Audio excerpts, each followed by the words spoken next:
Gis, j'ai une question. Quand on a une position astrologique de naissance, est-ce que c'est possible que ça change au cours de notre vie? Non, non, ça, les positions ne changent pas. Euh, disons que elles vont prendre moins d'importance. Si tu veux, la position en elle-même, ça veut rien dire, sauf si tu parles de ton soleil, tu vois, ou ton ascendant ou ta lune. Mais ta position, elle est en aspect avec d'autres astres, sauf si ta position dont tu parles, elle a pas d'aspect, elle est dominante et elle est seule dans son coin. Mais non, non, ça change pas de ça, ça ne change pas du tout de sens. Mais comme je vous dis, l'astrologie, on appelle ça prédictive, donc l'étude des transits, ça va faire en sorte que, euh, entre guillemets, certaines parties de votre thème de naissance seront activées, entre gros guillemets, seront mises en lumière plutôt que d'autres. Par exemple, la maison qui symbolise votre maison 4, bah, ça vous concerne de 0 à 7 ans. Et puis, on passe à autre chose. Vous voyez? Et après, ça va vous reconcerner quand vous serez près de votre mort. La santé physique, ça vous concerne à votre naissance, donc les premiers mois, et aussi par rapport à votre santé. Mais votre santé, vous pouvez y revenir tout le temps, elle change normalement. Déjà parce que vous grandissez, vous renforcez, mais aussi parce que peut-être que vous allez avoir certaines habitudes qui vont créer certaines, comment on appelle ça? Oui, certaines conséquences sur votre santé. Et donc, ça va faire en sorte que euh, euh, bah, votre maison 1 elle va plus ou moins prendre l'importance. Vous voyez? C'est un peu ça. Si vous êtes en train de, vous venez de vous marier, vous êtes fiancé, vous préparez votre mariage, bah, c'est votre maison 7 qui va être en lumière, etc., etc.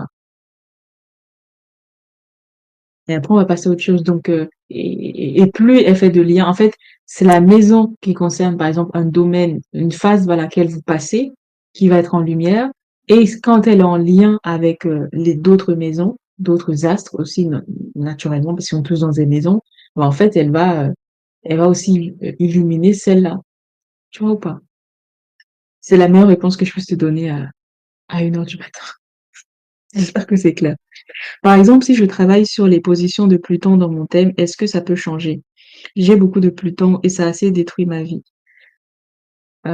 Viens prendre ton badge parce que tu veux me faire parler de Pluton à 1 heure du matin, là, faut me payer. Paye-moi, fais-moi un don, là. Je suis foutue presque partout. Non, faut payer le don. Amélie, coucou, bonsoir. Pour évolution du thème astral, on peut s'intéresser à la révolution solaire, j'imagine. Effectivement. Révolution solaire, transit. Moi, c'est mes outils préférés d'astrologie. En général, même quand les gens veulent me faire des lectures de thèmes astral, je regarde quand même les transits du moment.